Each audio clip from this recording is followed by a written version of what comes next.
and that's where we're going to go now. We're going to go live on YouTube now because there have been so many requests, and also we've been trying to fight the iPad, what we can get out in quality. So we're going to do some great stuff today.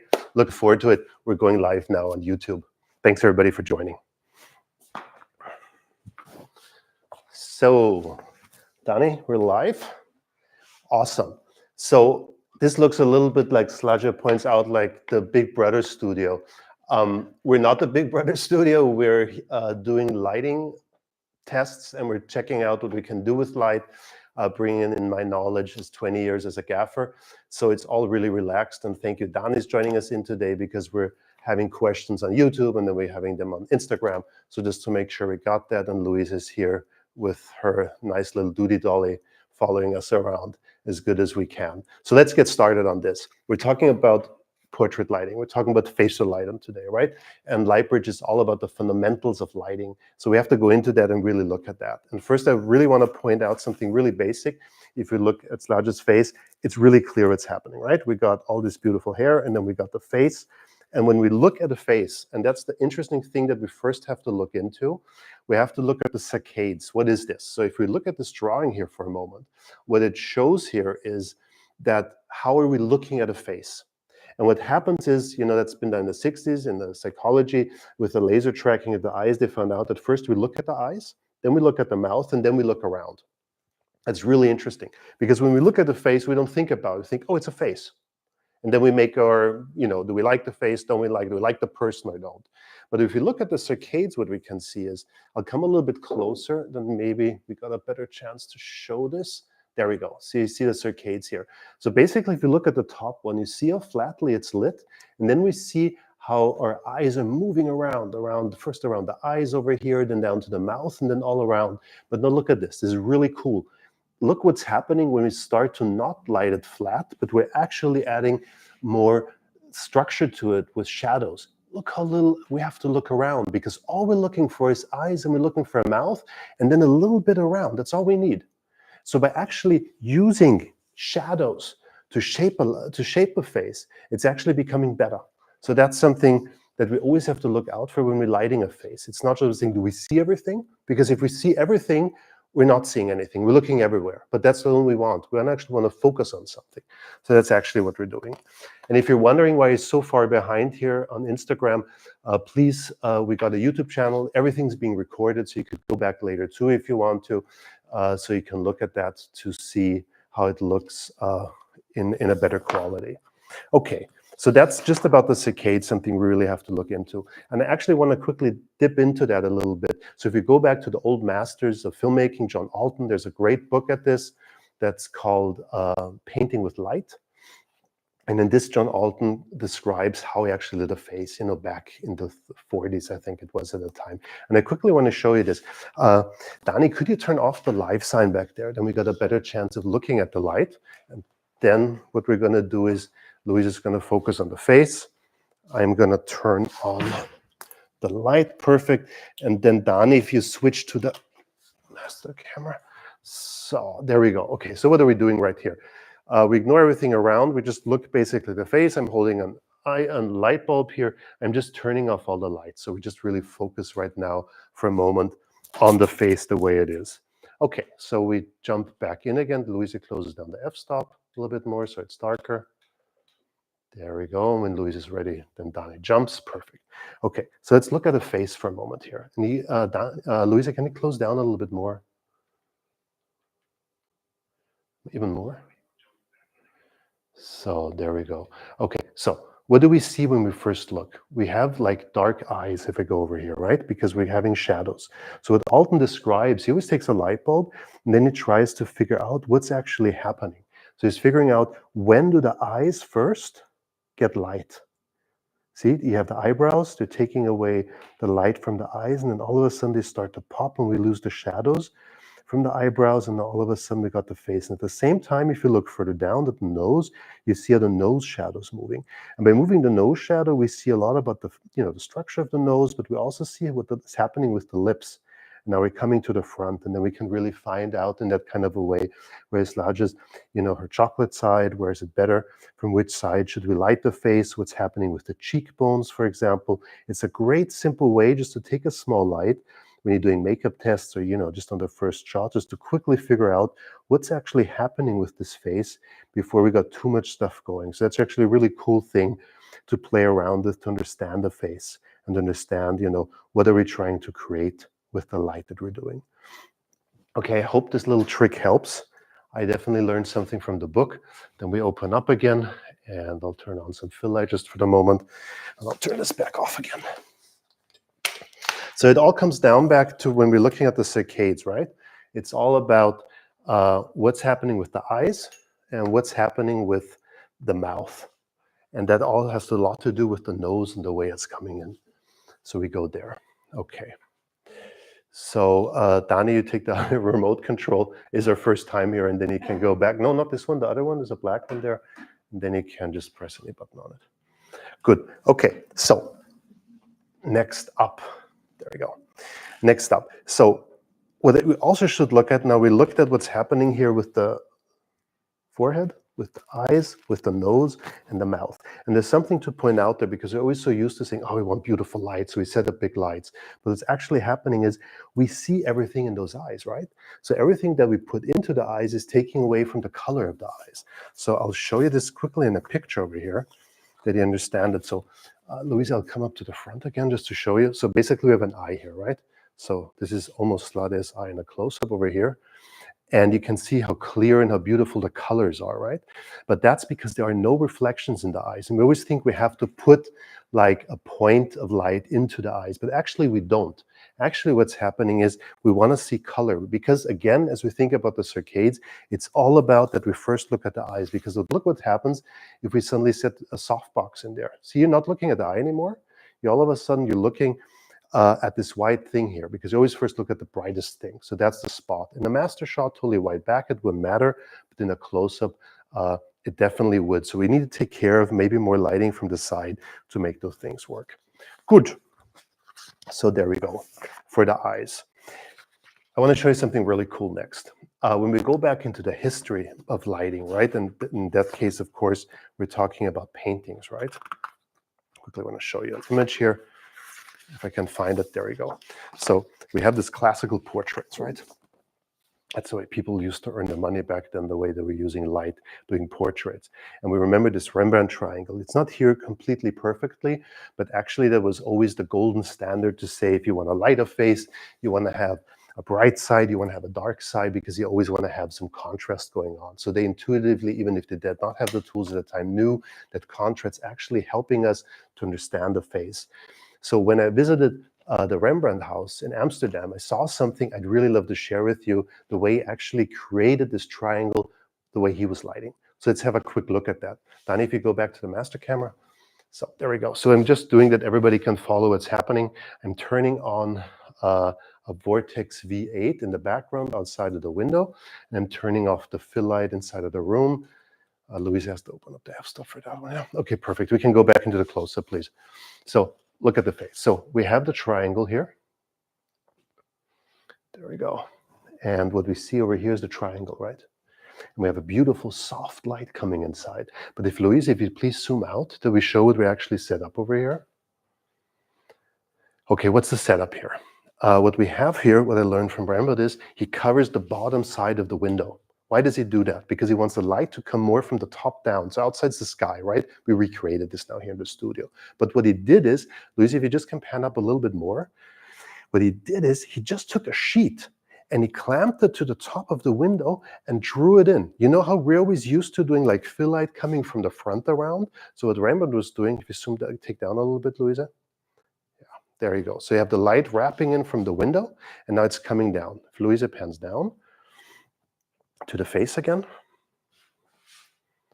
we see actually what's happening. The light's blocking from this side, it's coming more from the top, and actually the beautiful wraparound that's creating this beautiful triangle over here is actually coming from the top light because it's wrapping around in that kind of a way, which is an awesome way to do it because the set's free like this. And it's easy just to take a piece of linen, tape it to the top of the room to make it work like that. And I did it actually for a full TV show. Because we were shooting so many sheets per day that this was the easiest way to get fill into the room and to cover different angles. And it always had this beautiful natural wrap because it was coming from the right direction, coming down like that. So that's something really cool. And Dani, you just please pop in if you have any questions coming up, right? Yeah. Perfect. Okay, super. So that's something I can really recommend you doing for doing it like if you want to create this really beautiful natural looking light, just using the light from the outside, the way it's coming in. Just by wrapping it around. You can do the same thing, of course, in a room, putting up a stand and putting up whites. But again, you're moving around gear in a room, and especially if you've got people moving in a room, if you've got talents talking to each other, the less gear, obviously, the more freedom you can give them. So that's something that I can't emphasize enough. Talking about classical setups, I think, and that's been the topic anyway of this show, what's classical 3-print lighting and why do we do this? So I think, again, going back to the fundamentals of understanding how film came from theater, we built these big boxes outside in sunlight because we couldn't expose the film enough. And then we started to use really hard lights because it was the only thing that was able to expose the film, right? We're talking about really low ASA rated stuff, nothing compared to what we have these days. So they had to use hard direct light. And it's actually a whole technique that came out of that. If you go back to film noir, all the Humphrey Bogart movies and stuff, it all a little bit came from that. And that's the reason I sometimes feel, if not used correctly in the way you want to tell the story or what the client needs, it sometimes tends to feel outdated. And that's something I think that's really important to share with you, especially if you're going out into the field, doing interviews, doing close-ups, to get the feeling, how can you add your own thing to the whole thing, your own flavor. And I think that's really important. Jacob, I have a question. Yeah. So how does the curve in the sheet on the ceiling affect the lighting versus natural bounce of a flat white ceiling? Awesome question. Thank you. So let's zoom back again a little bit. Oh, I like this question. So if you go back, all the way, zoom back, please, and you show the top. Okay, so look what's happening. See, here is the middle of the face, and if you look at the top, it's actually the break, almost the break of the curve. I think it wouldn't matter that much. So what's happening is this light is more or less wrapping around and fading. You get this gradient like this coming down. On the flat ceiling, it would be not this curvy thing of light wrapping around. It would be like the straight going over like this. So this is actually helping because it's coming down. It's more hotter. And then it's also going away. So it's dimming a little bit away like this. And that's what you really feel if you go to a close-up to the face, please. That's the reason it feels so soft and not technical. And I think that's the main thing, what it's all about, that it doesn't feel, that's the reason sometimes an ultra bounce feels technical, because it's just this flat, straight surface. But the way the light's wrapping around the face and the way we're actually using this bounce coming in, it's just wrapping around a little bit different. And something else is also happening. If you can zoom back a little bit, this is more like, zoom back, please. Louisa. So what happens is, if I move to the window, right, I'm moving towards the light source. And this feeling the light's getting hotter is not only from the light coming in from the outside, but it's also the fill light that's wrapping into the room. And by me coming closer to this white, it feels more natural because I'm getting now to the biggest hot spot from the bounce from the top. So it kind of matches this a little bit. So also if you move talents around with the face, actually, let's try this, Louisa. Let's do a close-up. Because large is a model, we can actually try this. Can you look out the window into the light? Okay, and now look at me into the dark. See what's happening? How still you see a light, how beautifully soft it's coming around here. And it doesn't feel like you're losing light. It doesn't feel like you're outside of the light, because we're using the room actually to light the scene. I'm taking something ahead what we're going to be talking about afterwards. So see how beautiful, maybe you can do the full turn again, from the light into the darkness. So, and then we move over into the dark. See how naturally the whole thing wraps around? This has a lot to do with that we have a curve and how naturally it bleeds into darkness. So it's those little things when we start to break up technical textures or flat surfaces that we create this beautiful soft light that somebody experienced like Slaja can actually use. So it's actually, finding the light, looking around in it, it actually helps a lot. How is it for you sitting here? Do you have the feeling you're being blinded, or is it like unnatural for you? It's really natural. I love it. It's really cool. It's really subtle and Yeah, that's also something to look out for, because we've got like so many thousands of muscles in our face, and when the light is glaring, you're always twitching a little bit. Yeah, and you're like squeezing your eyes or something. Yeah. That's really bad. Yeah. And it's hard always to look natural in those moments, right? So to create environments that are not glaring, we'll talk about it in a moment, is really important also to help the talent, especially if you do not have a professional in front of the camera, but you have like in a doc, you have a person who's never been in front of the camera, and they have to feel natural. So that's really important. Also for actors and actresses, the same thing. So I hope this helps explain. It's all about breaking up technical textures. I think a lot has to do with and how you let light flow. This is a big thing, of course, for Lightbridge with the reflectors, about the natural flow of light, that we don't break it up, and we're actually making the best use of it the way it's coming in. And we'll go back to that in a moment from there. I hope this answers the question. Okay, cool. So we have that. Let's go into three-point lighting. Let's go to something completely different before we come back to this, to see what does classical lighting setup actually mean. And for this, we're going to move a little bit the positions around. Danny goes to the master shot, and then we're going to set up this new thing. I hope everybody who can't go onto YouTube right now is not totally disappointed and can later rewatch it. Okay, Slacha, for you, it's the yellow ones over here. Hi, everybody. I hope it's okay. Okay, there we go. So what we're going to do now is we're going to be setting up a backlight, first of all. So I'm going to come over here. Let's have a look at this. Boom. Okay, I'll dim down a little bit so we got a better chance that Louisa is not.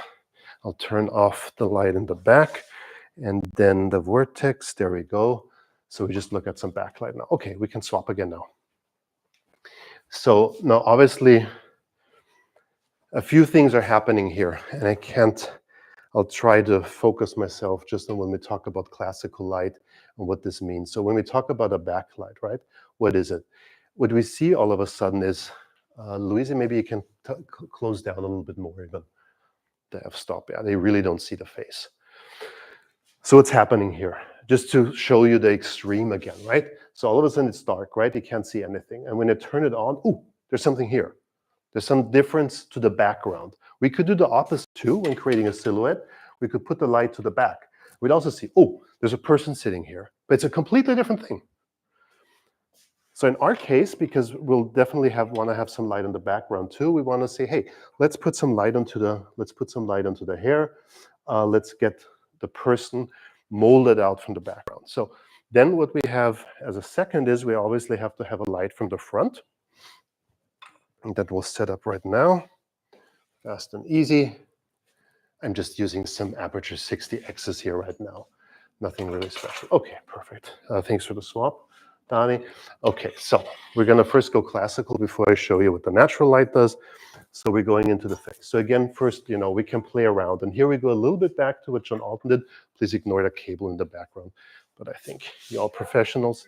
Yes. Audio is gone on YouTube. Did you move something with the audio is gone? Yeah. Okay, here we go. Technical stuff.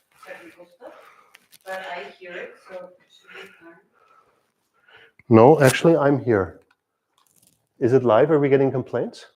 No, it's just that audio is on all of a sudden. And now, audio is fine. Okay, super. Thank you so much, everybody. Okay, cool. So, face again. So what we see again, what we looked at with the light bulb, we see just like her cheekbones, how they come out, right? And it's especially if we come a little bit from the side, and then we can play around with this a little bit just by using the barn doors and putting the light into the face, what we can do with it. So I'll take this down a little bit too, Louisa, huh? Okay, no, but you're fine. You're fine. It's good. So, okay, so again, now we're going to start to move the light, right? This would be more like a side light. Again, do we want more in the eyes? On the second side too, we'll maybe have to move around a little bit. And then we see, okay, interesting. See how beautiful her shape is from the eyebrows down to the nose, and how the shadow of the nose is kind of creating this bigger splash of light on her second cheekbone. Maybe we want to get in a little bit into the eye. So we move it down a little bit more to kind of get in. See that? How we're moving into the second eye?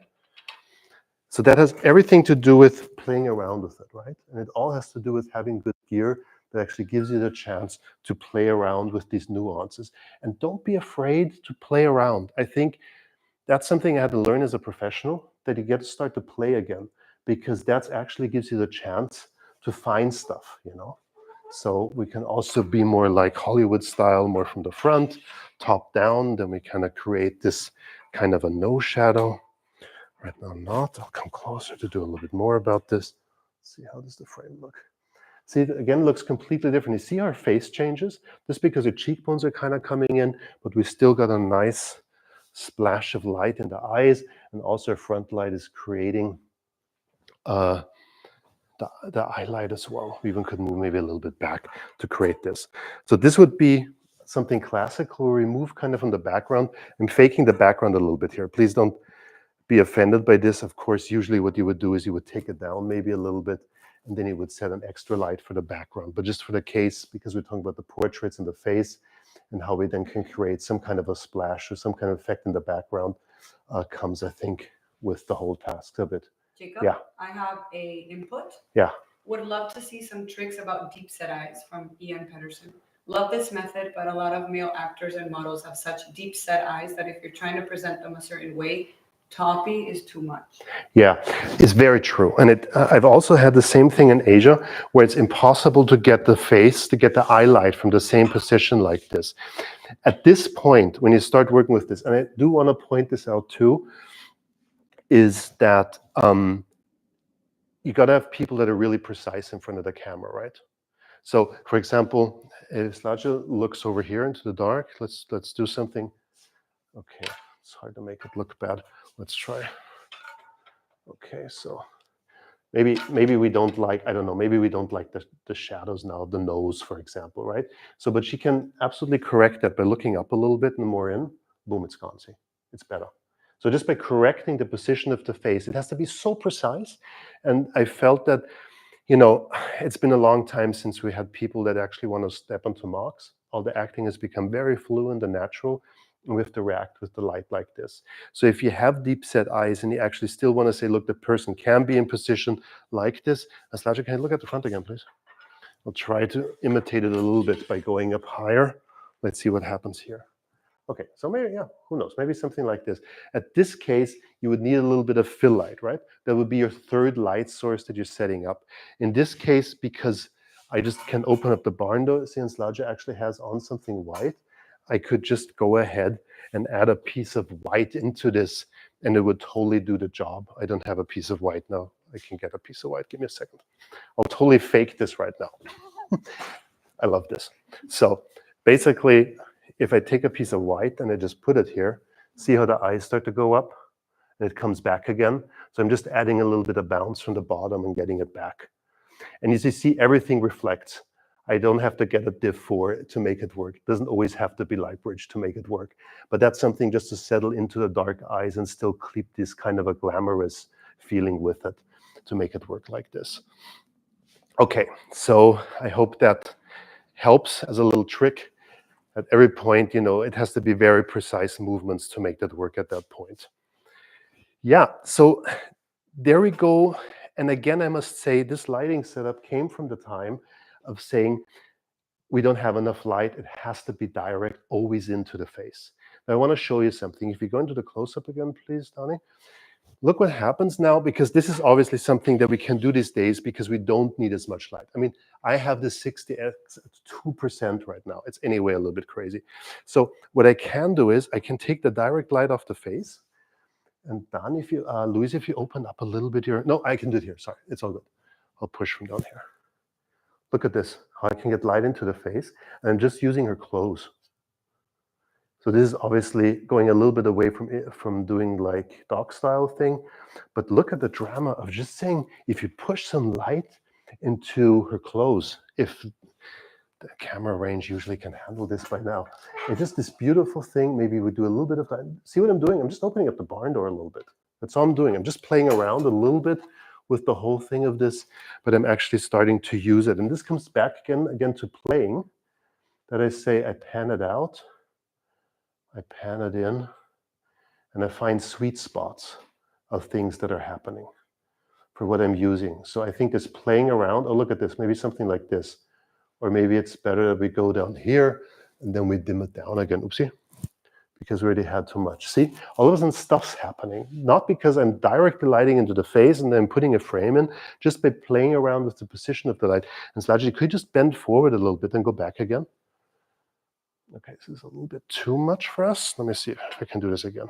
Okay, if you can bend forward again. Okay, so it's in the light. I'll follow you around and then back. Okay, we'll look at this in a second too. So again, we're playing with the positions of things and moving it from there. And again, we're using mostly only the direct light, but sometimes I even just take this thing into my hand and I start playing around with it. So look at this. I just can go like here, and I'm just starting to play around with the close. Okay, I'm taking something into the face, maybe something like this. With the reflectors, we're going to see it's a little bit more subtle and we get more control than using it direct, but still, sometimes that fits the mood. So that's what I'm doing. I'm just playing around and panning it around. Danny can stay longer in the master shot just to show what I'm doing. And everybody can see. See, I'm just panning around the light source and trying to find stuff. Sometimes I just can even bounce off myself or whatever it is if it's for a close-up. Can you go back again to the close-up? Yeah, and then we can play around with it and find different kinds of positions like this.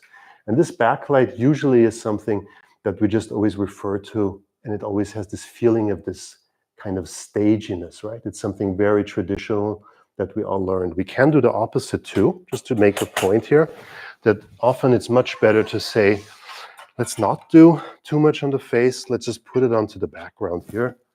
Boom. Okay. And then we go down. This is something we're very much used to, and we've seen this a lot in the 80s back in the time. So we're trying to create this period piece. This is really great, but when you're trying to create something really modern for, I don't know, a magazine or whatever you're shooting for, I think it's important that we try to find new ways of using the cameras by pushing around the light here. So I'll just do like this here. Feel like this. Okay, this is too dramatic, of course. Then I can take it into the face and I can play around with this. See just how little I'm doing different and how much I'm already setting the mood and how much we're playing around like this. Coming back. Okay, I can go like this all day. I think you get the point. We can move on. So this is a classical way of doing it, and we can just start to manipulate it a little bit by actually bouncing around the sources and using it like this. Which brings us to the next topic. That is that we're hardly in a studio, right? We're always more or less in a situation where we're in a room and we have to light it. So we'll go back to lighting a room and see how we can now start to manipulate that, because that's something I think that's really important. So bring up the light source to B8 again from outside. Okay, we're pushing into the bounce. Quickly clear this away. Yo, thank you.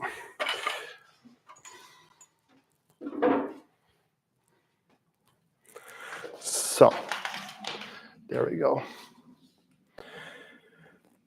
I think it's important to understand the old techniques as well, like the really classical three-point lighting, because sometimes you have a job that has to feel really historical, for example, and then it's really important to set this like this.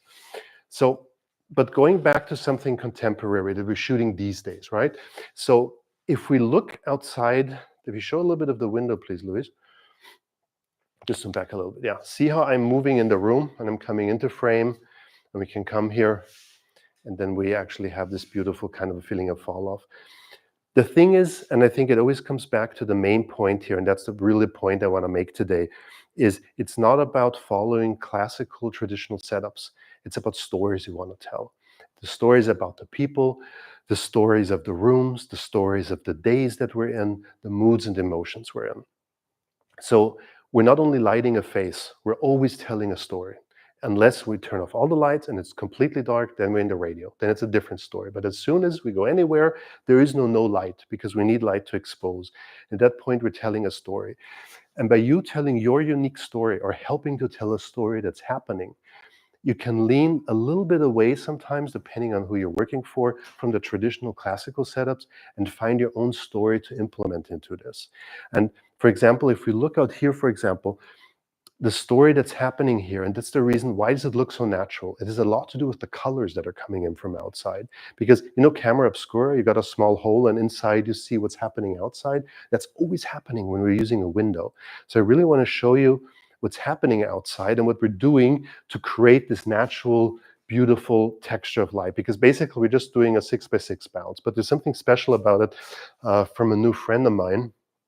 He created. Lucy, can we look outside now, please? And then we can go into a close-up. Boom, boom. I'll turn down just so that he can, yeah, just show the rag, please. Can we see the color of this? You have to close down the f-stop a little bit. There we go. Okay, so I'll quickly walk to you to show you. So this is called bluff bounce, yeah? So what's happening here is, what Nicholas is doing, he's actually telling two stories. He's telling the story of sky, and then you have this brown here. Could be city, could be sand, could be something, whatever. But by adding the colors into when we're lighting inside, we're all of a sudden telling a different story than if this would be white. Then it might be snow outside, right? Or it might be just something overexposed and then all of a sudden looks technical. But by creating different kinds of colors outside, we're telling a story and we're bringing it onto the face. And these colors affect the skin massively. Depending on what pigments you have, it's going to come up a little bit better, the skin tone, depending on which color of skin you're shooting. Like with a Caucasian skin, it could be the magenta or the greens that are coming out more, depending on the skin tone. So I think the colors we're choosing is massively important, as the diffusion that we're using and how much we're messing it up with frames and flags, or how much we're letting the light flow in the room. So we're also picking up these natural colors, because that's something that we should actually look at by going back inside now. Yeah, I have a question. sure. Is it possible to make light, shadow, linear method of lighting with this setup? Can you repeat that? Is it possible to make light, shadow, quotation marks? Like A shadow? light, shadow? Yeah, Light, shadow? yeah. Linear method of lighting with this setup. Okay, so what's happening as soon as we got a big surface, and it always comes back down to the question of, I totally get it, and it's very liable, and we have to look at it in a moment, is what is soft, right? And soft is always the combination of size and diffusion we're using. And right now we have a big size and a big diffusion. So any kind of crosses that you would have in the background, any kind of shadows, if I understand the question correctly, would only happen by narrowing down the window again, by making a smaller size of lights coming through, and then you would see more of a contrast than what's happening right here. So like this is super soft, just because we're coming in super soft the way it is. So what I would recommend if you want to create a shadow is something really cool. I'll actually show you this. If you can jump, Louisa stays and Dani jumps back to the master. I'm just going to take a reflector. So we haven't tested this, so I'm just going to take a diff 2. I have it here. There we go. Totally winging this one. So, and I'm gonna add this into here. See how I'm creating a hotspot in the back on the wall, and see how it's already a little bit harder? Yeah, there we go. And that's just by adding a singular reflector into the V8 from Cream Source. And you see it's already, this is kind of a style, but if I add the reflector into here, we're actually creating layers. We're actually creating texture. And see the cool thing with the Lightbridge again? I can decide if I want this as large as face or not. And still it's kind of diffused, it's soft. I could take a harder reflector, this is a diff 2, and create something else to put into the background. So I'm not changing this whole setup like now, but I'm actually just adding a singular reflector to this. And in this case, can you go back to the master? So in this case, for example, it was just a diff 2, diffusion 2, and I just kind of pushed it in there to take the soft source and create something harder and just push it to the back of the wall. So I could use a diff 1 and it's harder. I could use a diff 0. It's really hard. So that's a great thing about the Lightbridge reflectors. It's precise, right? Precision reflectors. So you really get the chance to choose your grade of diffusion to add it into a setup that could work. Like, let's say we have a female where we shouldn't see the, a certain age, so we have to take care of her. So this case, it would be really soft, but we also can add something hotter to it too. depending what our story is again. And I think that's the story we have to tell. Do we want to tell the wrinkles in the face? Don't we want to? Do we want to tell the hard spell in the background to get something more going or not? And I think exactly there's the sweet spot where all the beauty lies, because it's you doing something that's creating your own unique thing. And I think that's the reason tools have to be so basic and so simple, and your setups have to be so basic and simple that you then can start to add on. And I think that's the massive thing that makes all the difference there. Okay, I hope that answered the question. What's coming up? I can do the same thing in the reverse. Maybe you can go to the close-up again. So, I can do the same thing just by adding a little bit of light with a reflector in the face too. And I could do the same thing with a harder one on the background. Actually, it's even working. Look at this. I'm taking our reflectors only have 3% light loss. So it takes so little light actually to get something juicy going in the background if you want to just add in a little bit more. So I hope that answers the question. Okay, cool. So there's another thing that's happening here that we have to look at. And we talked about eyes first. Louisa, how close can you zoom in on the face? Okay, we're max. Okay, so what's happening here is Slaja has a little bit of light in the eyes, and I could add a little bit more if we want. I'm just going to add a little bit of fill light into the room by doing this. This is just, you see it a little bit from this camera. There's a butterfly 8x8 just above Louise's camera coming in. So we're just adding a little bit of fill light to get a little bit more eyes into the face without leaning it up too much. So sometimes even if you're lighting in from the outside, it's good just to use a little bit of fill, especially in a dark studio where you don't have anything else to light something in from there. Goody. Something else is happening here, and that's what we should talk about for a moment too. When we're lighting in from outside, I'm going to take away the Rembrandt setup for now. So, thank you, Black. Did a beautiful job. And now we got the light coming in. So, look how interesting this is. I'll take away the fill light again on this one. If we look at that, see how much more light is coming in? I'll quickly swap back to the other camera. Boom. See how all of a sudden our Rembrandt is still here, but it feels much more directional coming from the side. And we're getting a little bit of extra bounce. I have to take that away. And the vortex goes up. Boom. There we go. So, sorry, Louisa, I pushed this on you. Okay, so there we go. So now we have the light coming in really straight from outside, and suddenly it loses its complexity, doesn't it? Danny, can you just take the master just to show just our setup one more time? It's just the 8x8 coming in from the outside, just pushing in straight through the window now, because we don't have the black taking away a little bit. We could use curtains too, right? It doesn't have to be top bottom. It could be sides too, to create some kind of an angle. So that really makes sense when you're trying to push in from the sides. But again, if you go into the close-up, please, we're actually adding something into this right now, right? So something else I want to show you about this. So let's say this is a soft, beautiful light coming in from the outside. We, of course, could say now we can add something into this. So for this, I'll turn on a Q10. Can we go back to the master, please? So I'll turn on a second light source here. Boom. And maybe, Louisa, you can follow if I shouldn't be in here into the shot. Yeah, maybe we take Louisa's camera, huh? Yeah, there, yeah. Now, Louisa, pan out to me. There we go. So here we have welcome to our warehouse / studio at Lightbridge. So we got here the Q10, and what I'm doing here now is I'm just panning back a little bit from our soft light. I'm taking it a little bit more from the side, so Slaja still gets it, but not as much. There we go. And I'm going to take a diffusion 2 reflector from the Lightbridge and just push it in. I'm just using the Q10, and I'm actually adding on something into the face here. Let's go up a little bit higher. There we go. So there we go. Okay, and now when you use a reflector, just make sure how much light you're losing around it. So in this case, I'm just going to be, finding the flattened spot. There we go. I'm going to be spotting in a little bit, just that we don't lose too much light.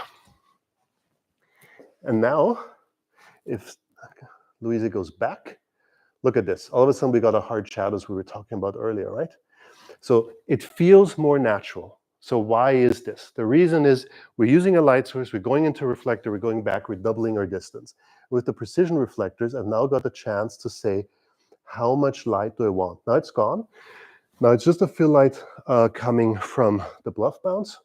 And now I'm adding in hard spells here, Danny. Not going to help here. A little bit of light. And see what's happening? We're suddenly amping up our quality just because we're now saying, wow, we got the bluff bounce coming in cool. We're using a little bit of warmer light from the Filex.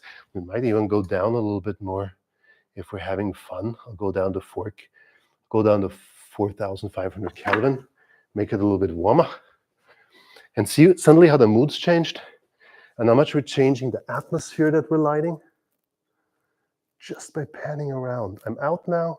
Now I'm coming in. Sasha, can you look out the window? Feels like a sunny day coming in. Maybe it's too sunny. I'll pan it down a little bit more. Take it on just a little bit. There we go. Maybe that's good. And then we say, come on, the sun's coming up. Boom. We want more light. Hey, now it's bright. Exactly. Boom. And then I can pan it out to the other side, and I'm panning it back in, and then creating gorgeous light just like this. It's kind of nice how the shadow hits in the background and how it comes in. You could use this too if you want to.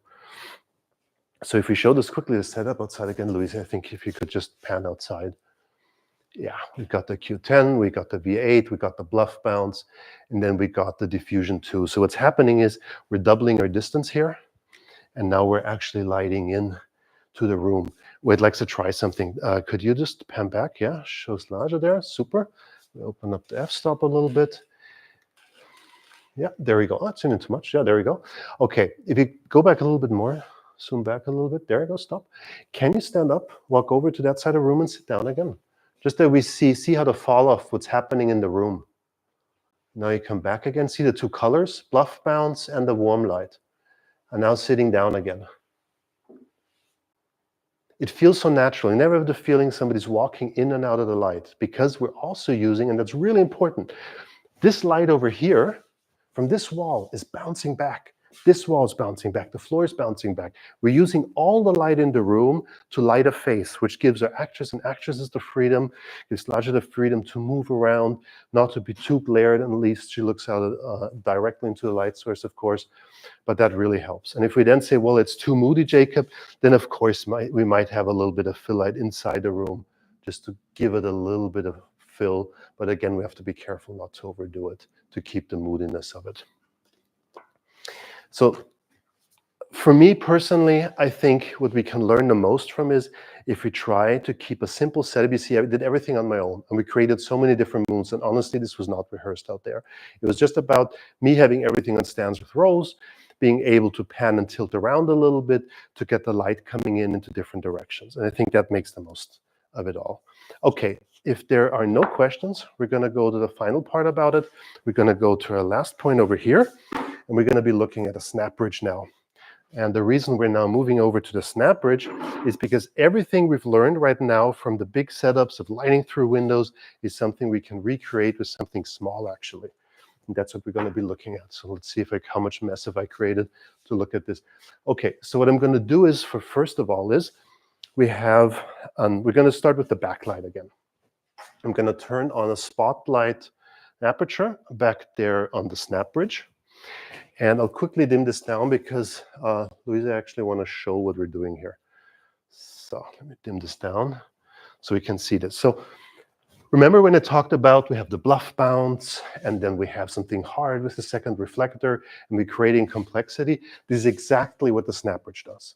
The snap bridge gives you a beautiful soft white source, and then you can choose the reflector in the middle. And this gives you the chance to create soft and hard in one. We call this layered lighting. We're creating the soft, beautiful bounce from the Ultra, and we're adding a hard push into this.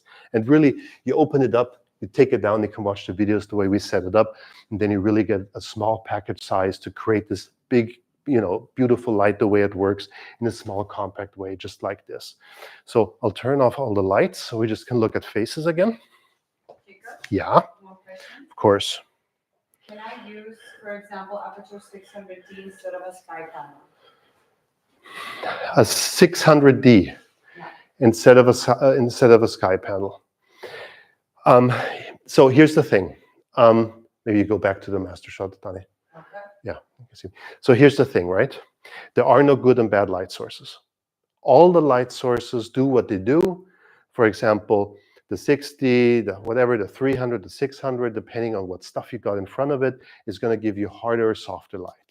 Or let's say even more precise, more diffused or more directed light. And then depending where you push that light into, it's going to come back in that way. For example, this is a spotlight mini mount going into the snap bridge. So I'm using a hard light source and making a soft out of it. Of course, you can use a sky panel and put it back here, but it's going to feel much closer, more direct than doing it like this. At the same time, you can use a reflector, take a sky panel with a harder reflector and push into it too. So I'm sorry to say there is no right or wrong. You can use anything to create anything as soon as the basics are there. So as soon as you stand, what is a soft light source that we call soft light source? It's an LED strip and we put a diffuse in front of it. That's it. If not, like with the vortex, that's the reason I like the cream source so much. You take all the diffusers out, you got 20 degrees of punch light, done. And so from there, you just choose your light sources and your packages that you have from there. But feel free to use what you have, what you feel comfortable with, what the rental house has, and from there you can figure out the rest. It's more about, you know, sizes, what it fits into a room, and if you need to start out with a hard source or a soft source. Okay, I hope this gives you, I know it's not the answer you want to have, but in reality, it's really important just to see what you want to do, and then you're going to be much more flexible using the sources. Okay, let's go into the close-up again. Boom. We zoom in. I'll turn off everything else except the 60. So there we go.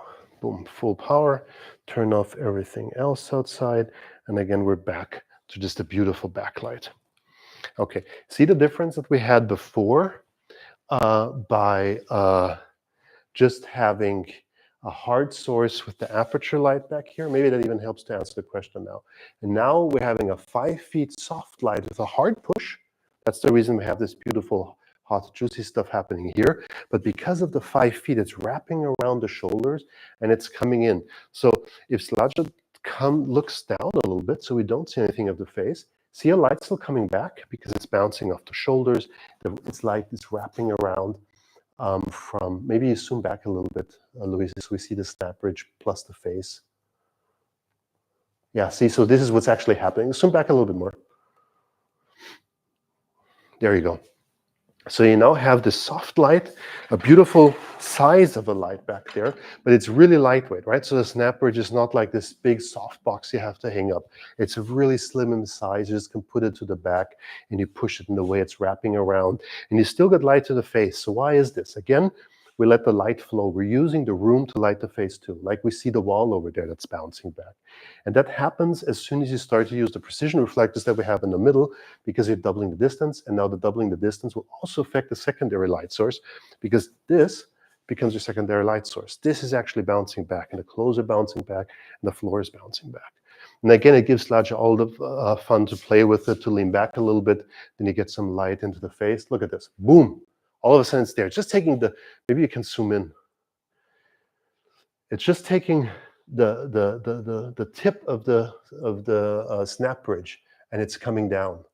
It's gorgeous because you got the size already going behind you, plus the punch at the same time to make that happen. But again, of course, if we say we want to look directly into the camera, we need more light in the face. Easy, we can do this. If we go back to the master place, Tane. So. Okay, so here we got right now a snap bridge. In this case, we got a small little diffusion 2 in the front. We can take this off in a moment. I'm just going to show you how small the packaging size is. So you just can open it up like this. And then I'm going to the front. And then there you go. And you can put it together, and all of a sudden you're done. And we just, this little guy here in the front, you can open up and take off. Let's actually do this for a moment to start off with this. I'll take the reflector off, just a baby pin 16 mil. And we're going to use a small light. Again, a 60 in this case. And again, you can use any light source for this. I'm using what we have here. And I'm going to put this down to the feet of Slaja. So turn this on. There we go. There we go. Now I'm going to use the snap bridge to bring some light into her face. So there we Okay, slouch is gone. Danny, to the close-up. So now we can close down. Okay, now we got this beautiful soft rapid light that we just have from the snap bridge, the way it's set up. And what we're going to do now is, Danny, if you can quickly go to the master, I'm going to just move this around, right? So I've got the light source on the floor, just have to make sure how much it's still hitting. And then I'm going to just take the light source. And again, I'm trying to be as flexible and as easy as I can. And here you can really see how slim and lightweight, even with the C-stand, this is. And I'm just going to be moving it to the front. And if you can go to the close-up again. Danny, close-up. So there we go. Starting back here. Okay. So let's close this down a little bit. Okay. So, and I'm going to start just moving the snap bridge to the front. And we've got this gorgeous, beautiful, soft rapid light, and everything we looked about cheekbones and stuff is just because of the size of the diffusion and the bounce, it feels like a really soft light source, what we're doing. And we can see like the nose shadow is coming out a little bit too straight. So I definitely want to make sure that I come up from higher. And if me, for example, I have a low C-stand, I can't go higher. I've got another trick up my sleeve because I just can take the aperture. If you can quickly go to the master shot, please. I'm here in the 4, and I'm panning up the light source, okay? Cut back again. Danny? Yeah, there you go. And now I'm going to pan it up. Okay, let me see. So here I'm down on the floor, and now I'm panning up the snap bridge. And you can see how the shadow's moving. Just by the way I'm panning the light source, Louise, you got to stop down a little bit. Stop down a little bit, it's too bright.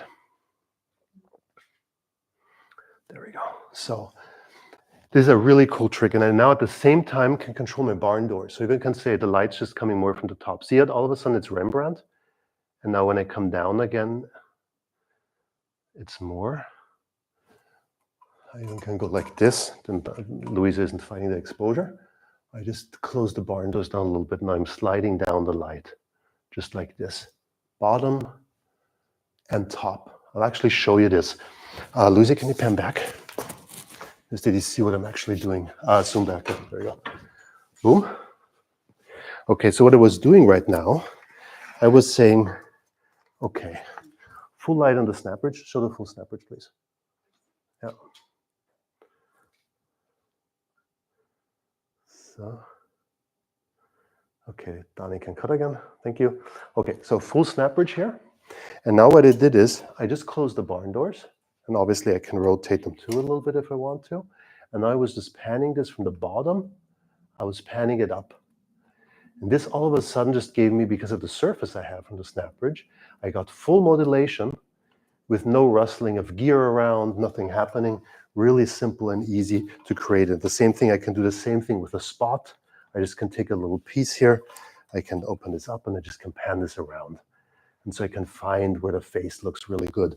And it is such an easy fix. If you set up your gear correctly and you're using the right gear, it gives you much more versatility than just setting up a softbox and setting it at a certain angle. And I think that's really important. Let's have a quick look at the face again, just to show this before we start adding them. Okay, I'll come more to the front. There we go. Okay, so let's have a look at this. I'll come closer. It's going to make the effect even more dramatic. So Louisa, are you okay with the exposure? Yeah. Okay, I'm in full spot. And I'm panning around. See? Now I'm just having the back of, I'm just taking the back of the face. Now I'm just panning the light source. I'm coming to the front. Again, a Rembrandt. Triangle. More to the front. I pan it down. See how the nose shadow comes back? Okay, I don't want the nose shadow. I come back up again. But I want less light. I just close down the barn doors a little bit. And I got all the control that I want of the face. And it's massive. You see that? Just by panning the light source, how I'm changing the story of what this is. Look, it's a completely different story than this, and a completely different story than this. So this makes a lot of difference by the way we do things, how we can manipulate the faces with great gear. But we're not done yet. We've got one other extra thing up our sleeve. If I now zoom, I can now flood the light source again. Oopsie. Into here. So I'm fully in here. Okay, Danny, go back please to the master. Okay, See how the backlight's the dark side? You can swap it from soft mode to dark mode for night scenes as well. But what I want to show you is I'm using a small 25 by 25 diffusion 2 reflector now. I'm going to start adding it in. Again, layer the lighting inside. Okay, we cut back to the other one, please. So we got actually light that's actually looking really cool, right? But now I'm going to start adding in something. Louise, I think you're going to have to shut down the f-stop a little bit more.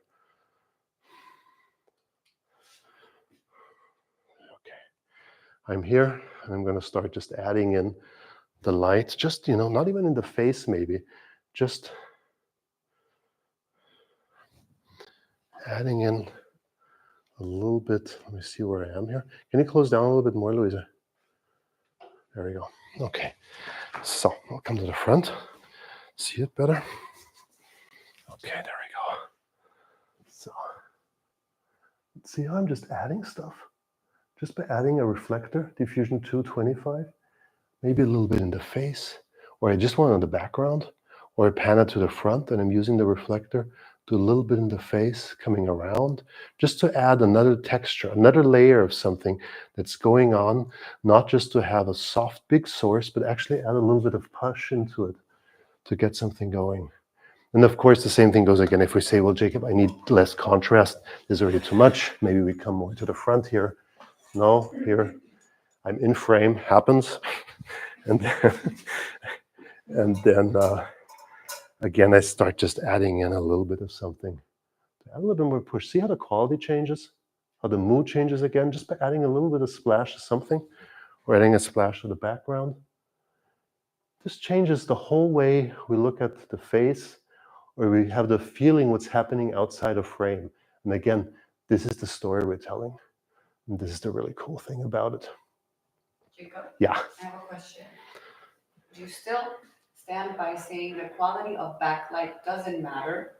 Because you said that in the video of when not to use CRLs, and Ian goes back and forth on agreeing with that. Yeah. Let me show you something. Okay, give me 1 second. I'll quickly go get a different reflector. So here's the thing, right? What is quality of light? Quality of light is, maybe you wanna, yeah. Okay, so what's quality of light? Quality of light is not in the center. It's not where the reflector just hits, wherever I am here, where it just hits the light source, right? The quality of light always happens in the gradient, there where the shadow falls off, or something beautiful starts to happen. And the thing is, if you cannot see the fall off, it actually does not matter as much what the quality of the light source is. Now, a good example is, actually we have here, can we go to a close-up again? We'll do this really, it's not just close-up, yeah. Do it into the face, just add a little bit of fill from the snap bridge that we're not totally lost here. But what we actually want to see is here, back on the face. So,